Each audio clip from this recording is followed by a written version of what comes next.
What a great energy in the room. So we enjoyed a terrific meal.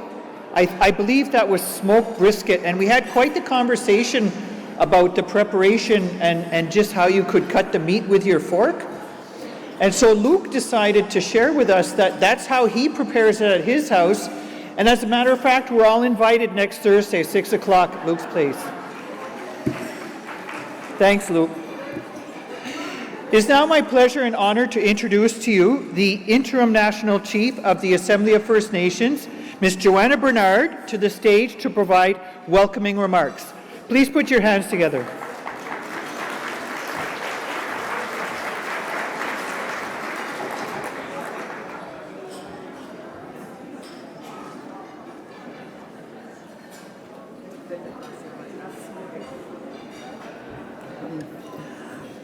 Was that a good meal or what? I'm just blown away. They didn't offer me seconds. Quay. I am the interim national chief and also the AFN New Brunswick regional chief. And my name is Joanna Bernard. I'm going to have to put my glasses on here. So before we begin, I would like to acknowledge the Ganawagi, also known as Mohawk Nation, for welcoming us into their territory and unceded traditional territory. I also want to acknowledge the elder who opened us up in a prayer with his words of wisdom.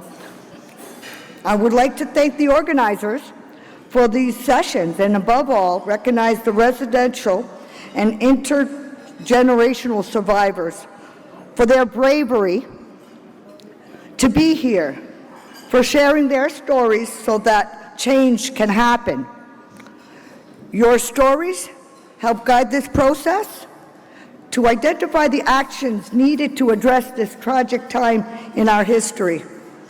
They inform decision makers to make decisions, to make changes to laws, improve support for survivors, and direct necessary funding.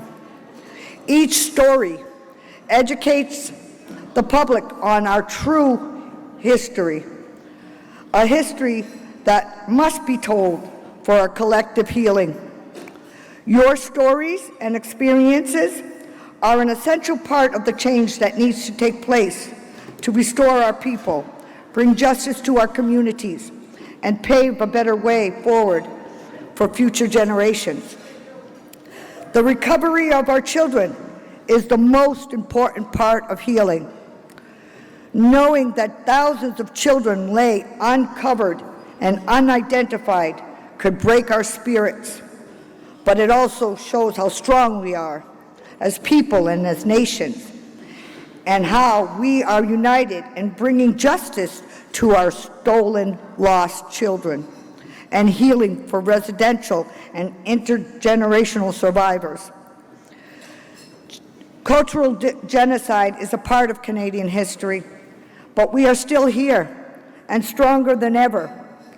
We are working to make our communities stronger and healthier through your voices.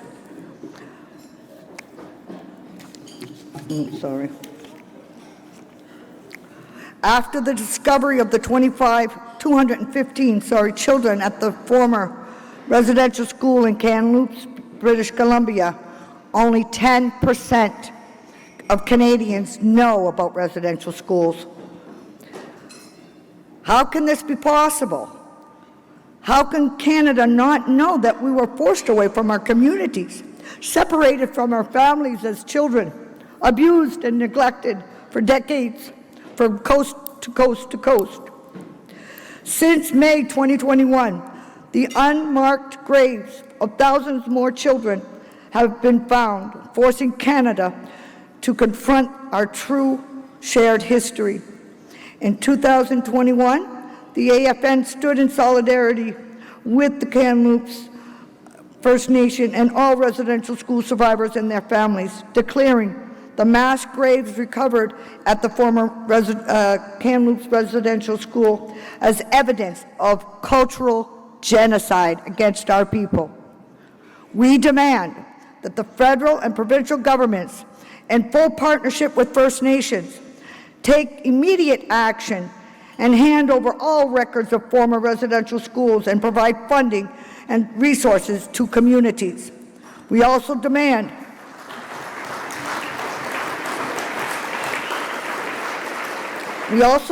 that they allow communities to lead the efforts to recover children and bring justice and healing to families.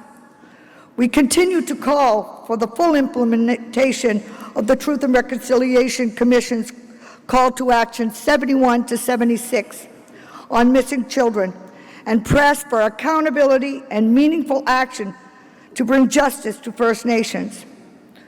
This work includes monitoring the progress of all the TRC, Truth and Reconciliation Commission calls to action, and advocating for investigations and accountability for crimes committed against our nations. We also continue to advocate for technical support, such as ground-penetrating radar for First Nations and funding for ceremonies, burials, and memorials, and immediate support for First Nations wishing to undertake searches and investigation of sites. We continue to call upon the federal and provincial governments to educate Canadians about our shared history and the lost lives. We support First Nations who wish to remove the remains of children found at these sites and bury them according to their traditions. Most of all, we acknowledge and support individuals and families in healing with their trauma. We also call upon the federal and provincial government for more funding for healing gatherings so that we can listen to the stories and survivors and find comfort in each other. I strongly urge the officials gathered here today, learn, listen, and open their hearts as these gatherings serve as an important stepping stone towards reconciliation. Lastly, I offer prayers for strength to each and every one of you who will share your stories here in the coming days.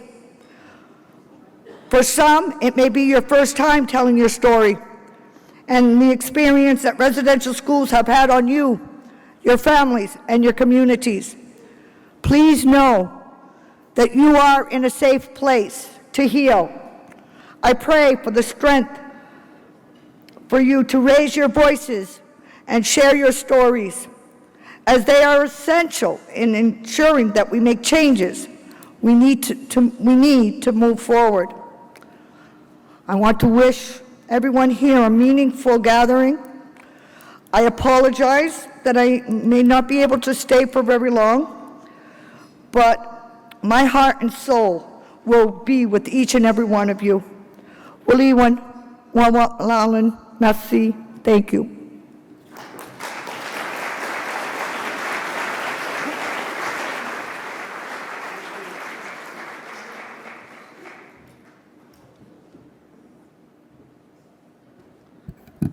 Well, National Chief, you have a lot of energies and very good messages.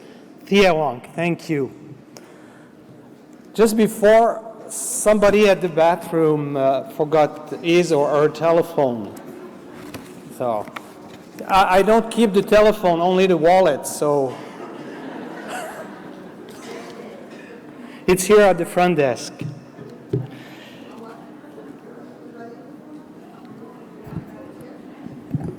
Mayor Plante from Montreal would have loved to be with us tonight. She mandated her special associate to reconciliation with Indigenous peoples, Mrs. Alia Hassan Kournal, to address the floor. Madame Kournal, s'il vous plaît. I hope you like the way I pronounced her name, Kournal. It's oh, I insisted too much on the R. Thank you. Good evening, everybody. Just want to acknowledge Mrs. Murray, Mrs. Johnson, my friend Grand Chief Skydeer, Chief Bonspiel, Senator Odette, National Chief, thank you so much for your words. My colleague en français, la commissaire aux relations avec les peuples autochtones à la ville de Montréal, Lauriane Fontaine, elders, survivors, family, allies. Bonsoir, hello, kwe. I want to acknowledge and thank the Kanengehaga Nation to welcome us tonight, and remember that we're here in Tiohtià:ke in unceded territories. I have to say I wasn't prepared, and I'm very impressed and emotional to be speaking in front of you. But National Chief, I'm just going to repeat the last word you said to us, elected official. Hear, listen, learn. Écoutez, apprenez, et retenez. And this is really the work that is going to be done in the next few days. And as the City of Montreal, being engaged in a reconciliation strategy, this is something we need to continue on doing. Learn, learn, learn, but also acknowledge that we know we don't know. We know we don't have the same realities. And to me, being immigrant, having this role at the city, working with you, it's also an important path and an important way to build on solidarities all together. So definitely it's an honor for the City of Montreal, really, Mrs. Murray, to have you here all tonight, and we're going to be continuing on being allies and just hear, listen, and learn more. Have a meaningful experience. Thank you.